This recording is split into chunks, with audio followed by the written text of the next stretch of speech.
I mean, our operations was bullshit. I mean, clock guy, the replay guy, they're fired. Hey everyone, welcome back to In the Alley. My name is Cody. Glad you guys are back for another episode. If you are new to this channel, just tuning in for the first time or anything like that, welcome to the 2026 Indoor Football League team previews. I'm going to be going one by one for 2 straight weeks when it comes to indoor football teams, starting in alphabetical order.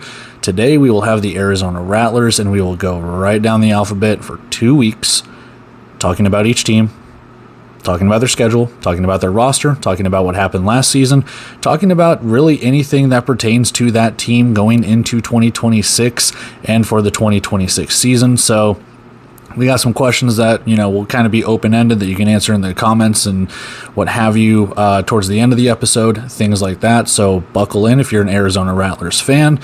This should be fun for you guys. If you don't know who to root for, this can give you a hint, but we got 13 other teams after this, so if you don't know who to root for, you got plenty of time to pick those out. But for right now, we're going to talk about the Arizona Rattlers.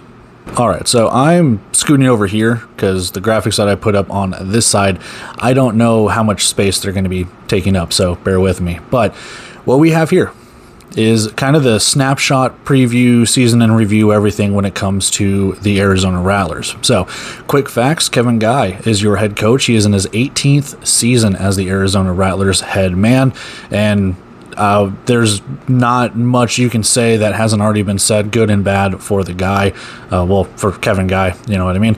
But at the same time, just Hall of Fame caliber coach. If he's not already in it already, I think he is. But anyway, arena football legend, indoor football legend. The guy has been almost 2 decades in this damn thing, if not more. So it's just insane.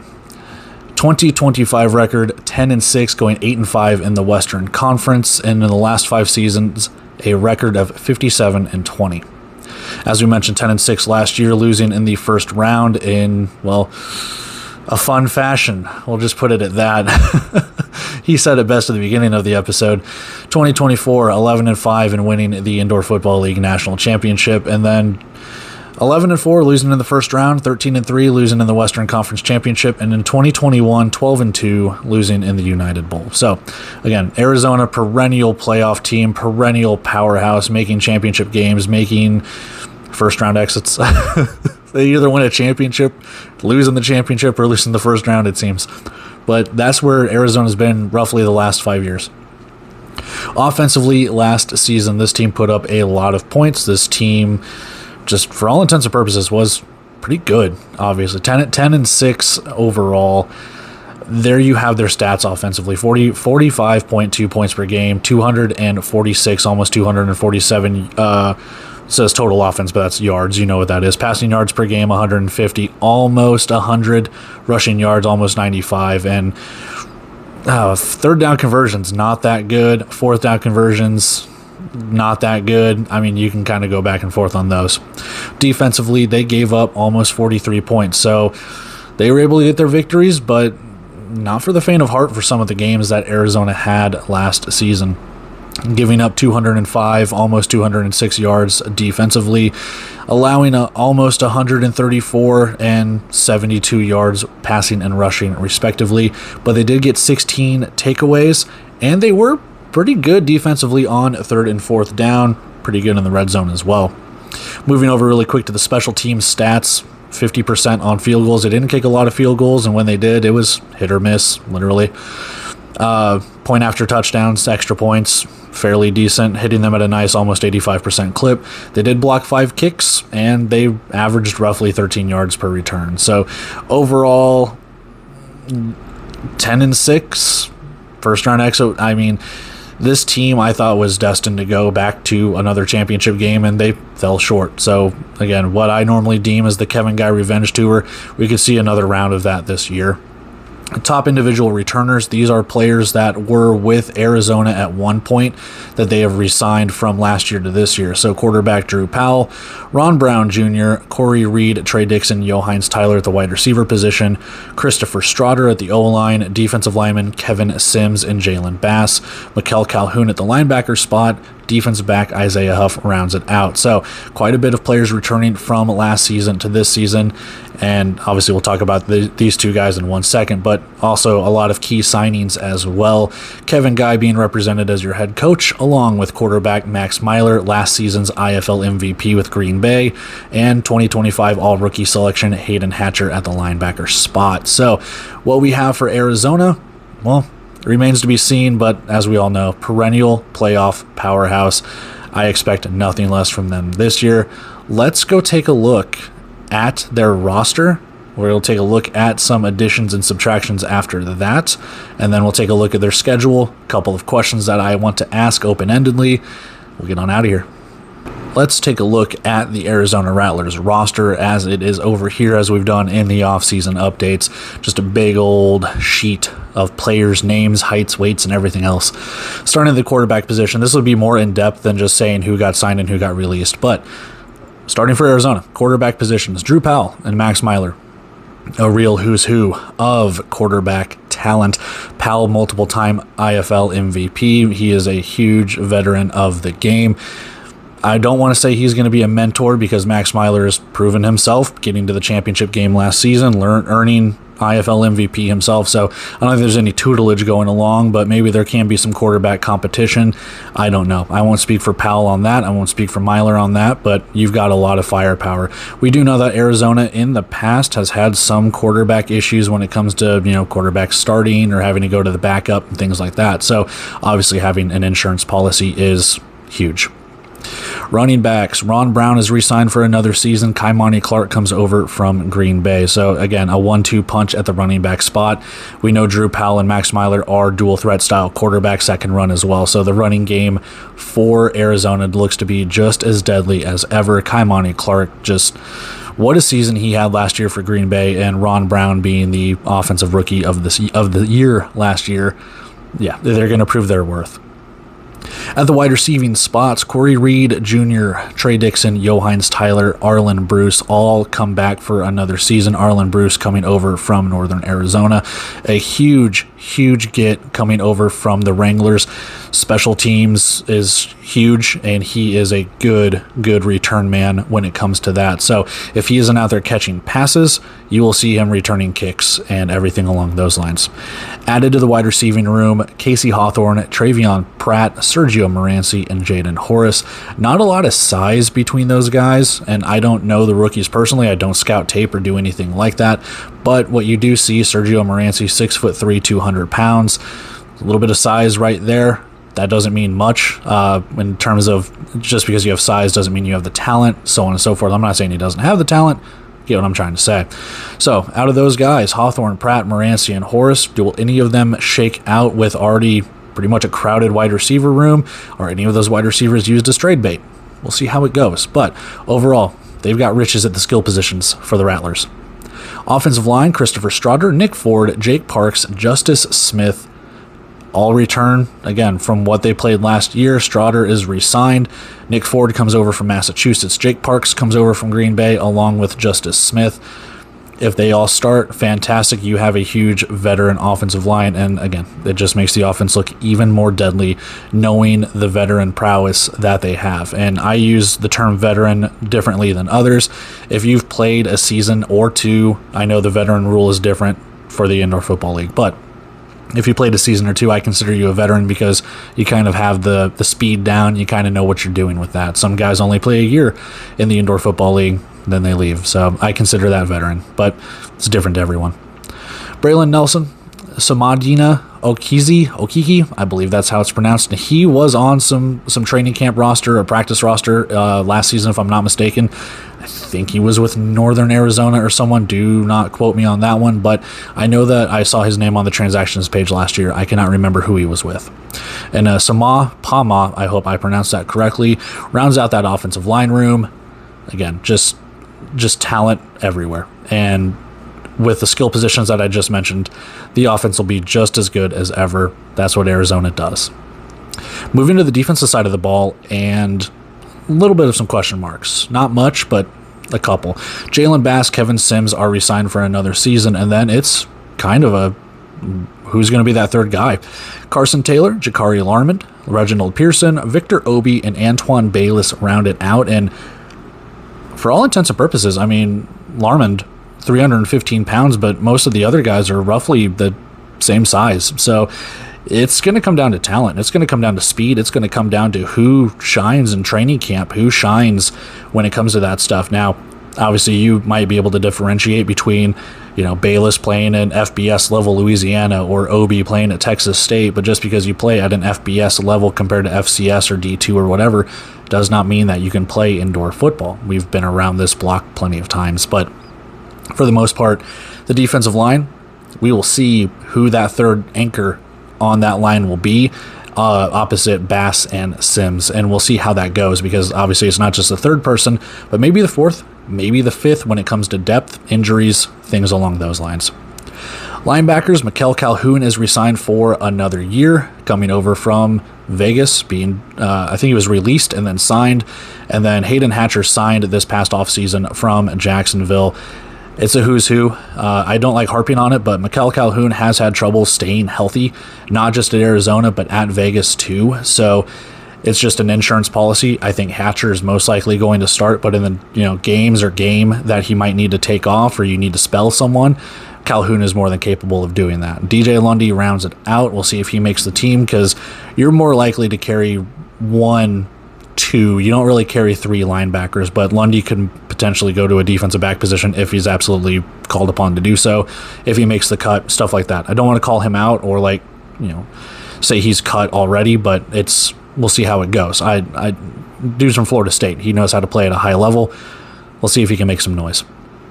In the secondary, Isaiah Huff, Malik Fleming, Cyrus Fagan, Devin Hafford, all signed, all played last year in the Indoor Football League, with Huff being the only re-signing, but Malik Fleming coming over from Jacksonville, Cyrus Fagan coming over from San Diego, and Devin Hafford coming over from both San Diego and Fishers, as he had a stint with both teams last year. A lot of talent in that secondary spot. There's some names that you don't see there that you've seen a lot in Arizona. We'll talk about that, foreshadowing, later on in the episode, but kind of a retooling for the secondary when it comes to that. Winfrey and Merriweather are not there. So we'll see how it goes.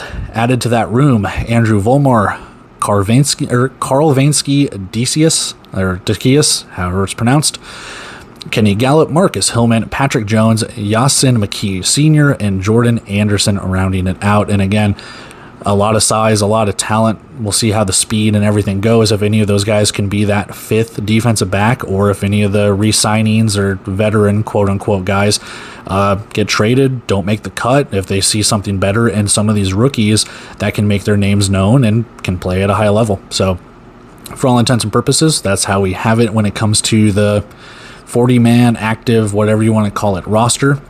Moving down below to the, to the injury call-up, what have you.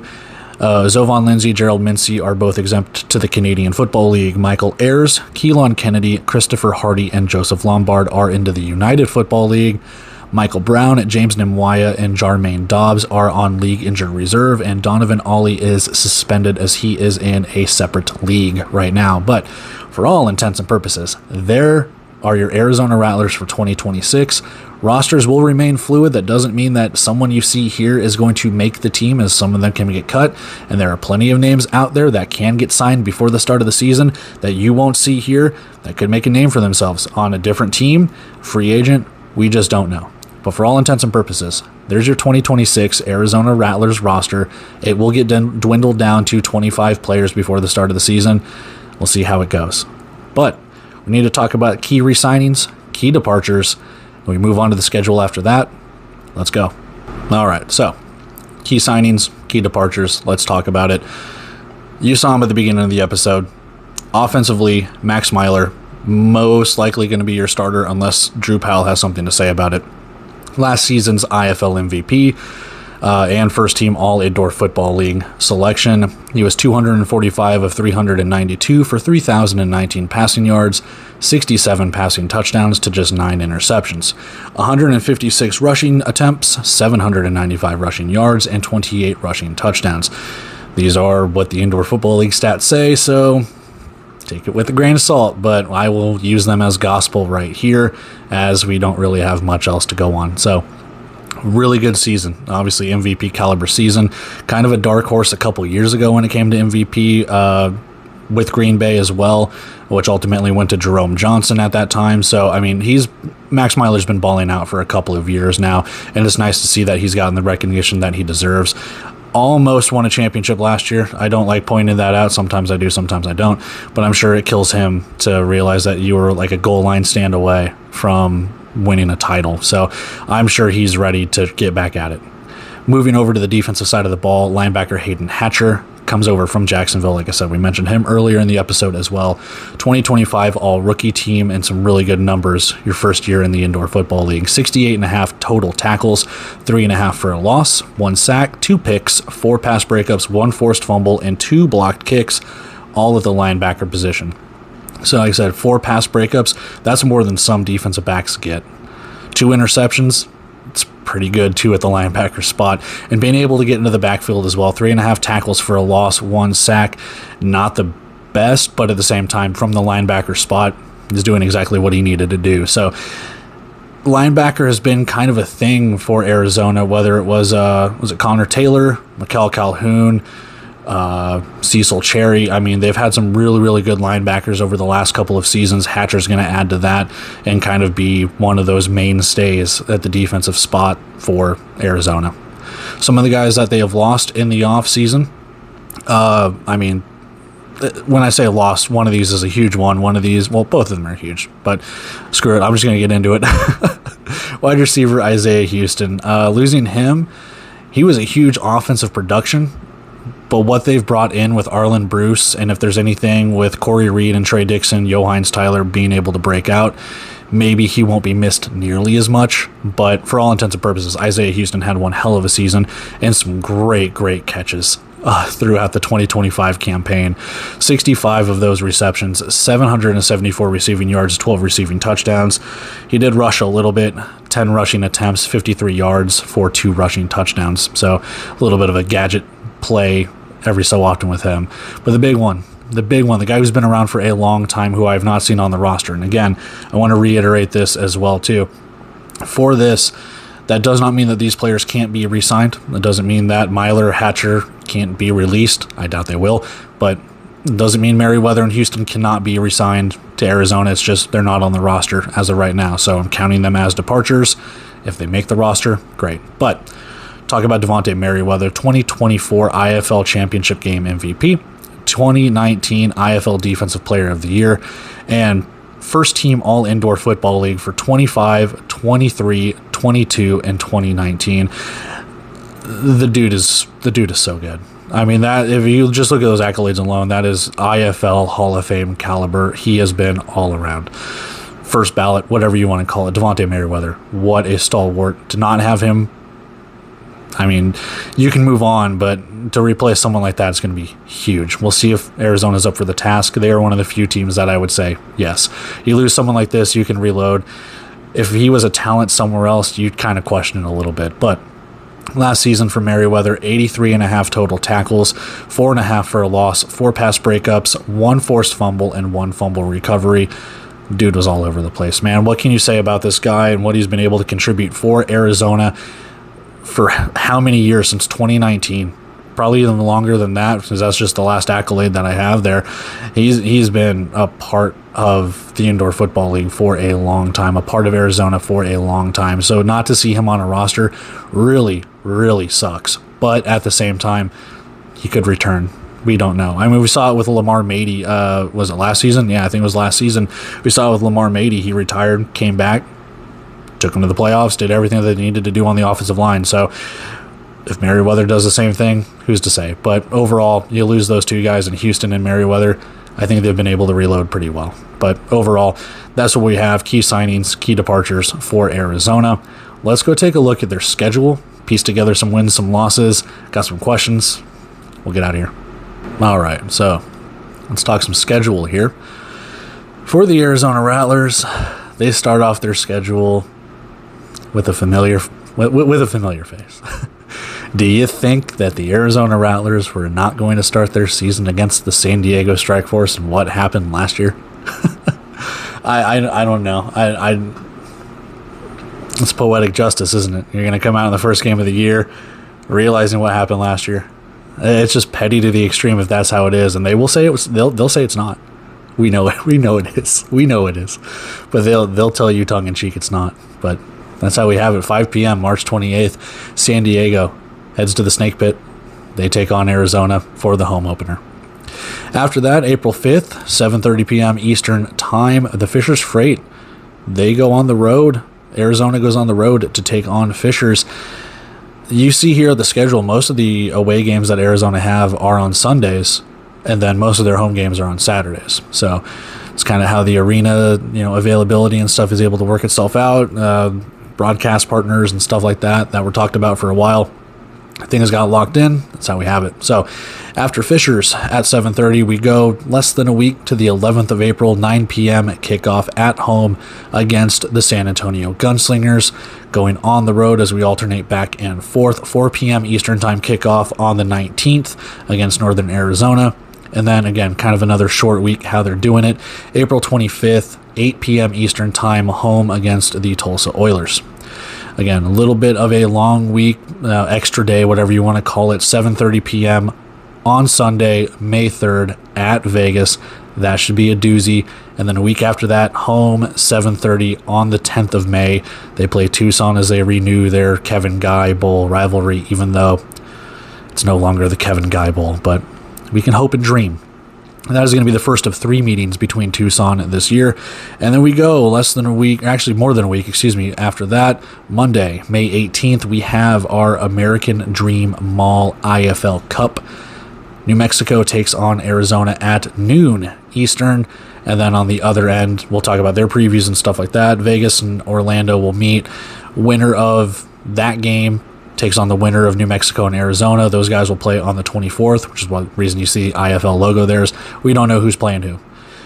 They pull the upset. Arizona takes on the loser of that game. If New Mexico pulls the upset, then Arizona takes on the loser of the other one.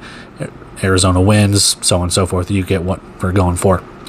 Less than a week, on the 30th of May, it is Northern Arizona once again, this time at home as you fulfill the home and home part of the Wranglers side. Then you get a bye week. So after that, you get pretty much 2 weeks off, it looks like, and then kind of a longer bit, 7:30 at home, you take on the Fishers Freight. So again, fulfilling that home and home. The only two, well, unless you count the American Dream Mall where there's an opportunity you play Orlando, those are the only 2 games, Fishers home and home, against Eastern Conference opponents. Everything else is in the West for Arizona. On the 20th of June, another game filling out for Tucson. This time you are on the road. Week after that, 10 p.m. kickoff again. You're taking on New Mexico to fulfill that, even though it's not a home and home, but kind of is, kind of isn't. Monday, July 6th, as we head into the July 4th holiday weekend when it comes to that. Monday night at San Diego, again, as you're rounding out these home and homes as you play teams 2 or 3 times. San Diego has a chance to exact revenge, or you have a chance to exact revenge depending on how the home opener went at the very beginning of the year. Rounding out the 3-game series, back home, Tucson, 9 p.m. Saturday, July 11th. And then final game of the year, and that is the final home game for Arizona, but the final game of the year for the Rattlers on the road, 4 p.m. Eastern Time kickoff at San Antonio. And I'd have to go back and look because I don't have it off the top of my head right now, but I think these 2 teams played to end the season last year, or it might have been like the penultimate game. I can't honestly remember, but there was a point in time where like San Antonio was playing Arizona with just a single thread of playoff hopes, and I can't remember if they won or not off the top of my head, but again, these teams are meeting very late into the season again, if not the final game of the season for 2 years in a row or pretty close to it. So correct me if I'm wrong, but the memory is hazy. It's there, just not all the way there. But that is Arizona's 2026 schedule. Broadcast partners and stuff will be announced hopefully by the time this video is out, and then I can start doing maybe some broadcast partners for the other 13 teams. So sorry, Arizona, you guys are kind of got the S end of the stick as being the first team in the alphabet. But that's where we have it, all 16 games right there. Just one bye week. You have 2 weeks of bye weeks to start the season for Arizona, and then you just have the one bye week. You do have that final bye week in the final week of the season, so that does get you a little extra healthy as you're probably going to make the playoffs. So you do get that. But for all intents and purposes, you get one bye week. From March 28th to July 19th, one bye week, and that's pretty brutal. But Arizona's more than capable of doing that. So that's where we have it with their schedule. We've talked roster, we've talked signings and departures. Let's go ask a couple questions on how we see this season shaking out for Arizona. We get out of here. All right, as we start wrapping things up here, rounding things out, wrapping things up, we got a couple of open-ended questions. Rhetoricals, I guess, but stuff that you guys can answer in the comments. I'll try my best to answer them in my opinion and things along those lines. But ultimately, just a couple of questions to kind of get the juices flowing for how we think that this season is going to shake out for the Arizona Rattlers, and as we do it for the 13 other teams after this as well. So, without further ado, question number 1 for Arizona this year: who is wide receiver number 1? For a long time, it has been, Isaiah Houston, Jamal Miles, anyone that's, Maurice Purify, whatever the case could be. They've always had a bevy of wide receivers. And right now, just based on last year's statistics, you could argue that it was a guy that wasn't even on the roster. Arlen Bruce comes in with 395 receiving yards and 10 receiving touchdowns. Corey Reed had 391 receiving yards and 10 receiving touchdowns. So 4 less yards, but they're roughly similar. So is there going to be a guy that breaks out? Whether it's Arlen Bruce, whether it's Corey Reed, Johannes Tyler, Trey Dixon, or any of those rookies that can make a statement for themselves. We know that the rushing game is more than likely going to be very good. So maybe they don't need to rely on passing nearly as much, but with what you have with Max Myler, what you have with Drew Powell, Kaimani Clark, and Ron Brown, and you pray for the health of all of them. I'm not wishing injuries or anything stupid, but when you think about things like that, you start to think, who's going to be the guy to catch the ball? Like I said earlier, Arlen Bruce is very, very good at kick returns. They've got a bevy of guys with kick returns. Ron Brown's part of it. Arlen Bruce, what have you. And I think Johannes Tyler even had a couple as well, but who's going to be the guy to step up to catch the passes? Is it going to be kind of a committee style thing? We don't know. All the yardage looks very similar when you look at the stats from last year. Johannes Tyler had 225 receiving yards. Ron Brown had more, and that's a running back. So that's not to say Tyler sucked or anything like that. It's just, is there going to be one of these wide receivers that makes that leap? We'll see. So that's question 1 that I have here. Question 2, how does the offensive line hold up? You had some issues last year with the offensive line, having to bring in, Michael Brown was hurt for a little bit. There was a couple of other guys I can't remember, to the point where they had to bring in Lamar Mady. And I could be getting last year mixed up with the year before that if I'm not mistaken. But ultimately, who's going to be the anchor? There's plenty of guys that Arizona has to choose from. We talked about it in the roster section. They do bring in Nick Ford. They do bring in Jake Parks and Justice Smith. If there's anyone else that they can do, that offensive line looks very good. Can it hold up? Is the health going to be an issue? I don't think so. But again, the offense looks deadly. That offensive line looks very, very good on paper. We'll see how it goes. I have no issue with the skill positions whatsoever, other than who's going to be the standout wide receiver. That offensive line, like I said, nothing bad. It's just, you've seen kind of the issues. Bryson Mays isn't there. Who's the other guy? I can't remember his name. It's escaping me right now, so I apologize for that. I don't want to waste time trying to look it up. But Bryson Mays is gone. Michael Brown was hurt. You go through all of this stuff. So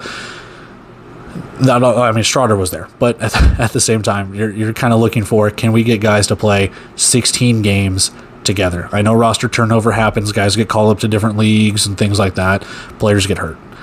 Can we get a nice crop, stable of guys that can sustain 10, 11, 12 games together, 16 games together, what have you? I'm not saying that the offensive line is crap. What I'm saying is, can you get a nice consistent block of guys? They had that a little bit last season, but there's kind of like that third person that they had to plug and play, and it's kind of been that way for a little bit now. But for all intents and purposes, there's nothing wrong with the offensive line. You just need that stability. So that's where we have it. Like I said, nothing bad with that. Final one. Can special teams be special? I just mentioned it. You had Arlen Bruce return quite a few kicks. You've had Devin Hafford return quite a few kicks, and Ron Brown even had one for a touchdown. Can the special teams be special? We don't know who the kicker is going to be. Most teams sign a kicker in training camp or, right before the season starts, and even then you go through a couple of kickers a season or so. Arizona had Nick Belcher at one point. They let him go. Before that, it was Dawson Evans, and he was really good. You've had pretty good kickers, all things considered, for Arizona, but we don't know what they have right now. The return game should be fine. The coverage should be fine. Who's going to be the return man is the question. Devin Hafford, 3 kick return touchdowns on 586 return yards. Arlen Bruce, 409 yards, 3 touchdowns. So like I said, they could split it. We don't know. Malik Fleming's throwing his hat in the ring there too based on last season's stats, but ultimately you're going to have one guy be the guy. And we'll see how it goes. But we know all 3 phases for Arizona, when they're in lockstep, that team can't be beat. Simple as that. If that team is in lockstep, offense is humming, defense is shutting you down, and special teams is getting out to midfield or beyond without, missing a deuce attempt or anything like that, Arizona's deadly. They are lethal. There's nothing you can do to stop them. So, can the special teams be special? Yes. I mean, it takes bringing Devin Hafford and Arlen Bruce over, re-signing Ron Brown, because really last season the kick returns were not bad, but they're just, you wanted more. You wanted more, and they have that now. So, can they be special? I think so. 7 total kick return touchdowns last season between 3 guys. You get your pick of the litter right there. But that's what I have for the 3 questions. Who's wide receiver 1? How's the offensive line hold up? Can the special teams be special? I think so. But that's where we have it. This has been your team preview with the Arizona Rattlers. Everything that we've covered, from schedule to roster to stats to anything and everything else. Let's go wrap everything up and get out of here. All right, that is it for our very first team preview for 2026. That is the Arizona Rattlers in a nutshell. Like I said, at the end of all these team previews, I'm going to go through and do wins, losses, playoff predictions. I've picked the last 2 champions correctly, so I'm right about every single thing. Don't doubt me. I'm kidding. No, we'll go through all of that stuff at the very end and go through there. If you like this and you want to root for Arizona, more power to you. If you don't want to root for Darth Vader and the Evil Empire, there's 13 other teams for you to choose from, and we're going to cover all of them in the next 13 days after this as well. So get ready, because Fishers is on the clock after this. I will be getting that one out on Monday, as this one's going to come out on Sunday, February 22nd, and then we go from the 22nd to roughly a week before the start of the season. So was that March 7th? And we go from there, and that's pretty much it. But if you like this, get ready, because there's 13 others. If you didn't, well, there's 13 others for you guys to hate watch. But if you did, you want to like, comment, share, subscribe, go for it and be my guest. If you don't, that's cool too. But that's where I'm going to leave it, guys. Comment what you think, those 3 questions that we asked just a few minutes ago, and what you think Arizona is going to be capable of, what your predictions are for the Rattlers, what you think is going to happen, and we'll just go team by team with that. But I'm going to leave it right there. I love and appreciate every single one of you guys for interacting, watching, sharing, doing anything to help grow the channel. It has been a huge thing in the last couple of years for me to put these previews out, preview and recap the games, talk playoffs and championships and anything newsworthy when it comes to the Indoor Football League. It truly means a lot. This league is going up and up and up as every season, goes along. It's incredible to see the growth that the Indoor Football League has done since I started watching it all the way back in like 2015. So it's really, really cool to see what the Indoor Football League has done. But anyway, taking off here, guys. Love and appreciate every single one of you for doing this. Again, like, comment, share, subscribe. If you don't want to, cool. But until then, I'll see you guys tomorrow for Fishers. Until then, see ya.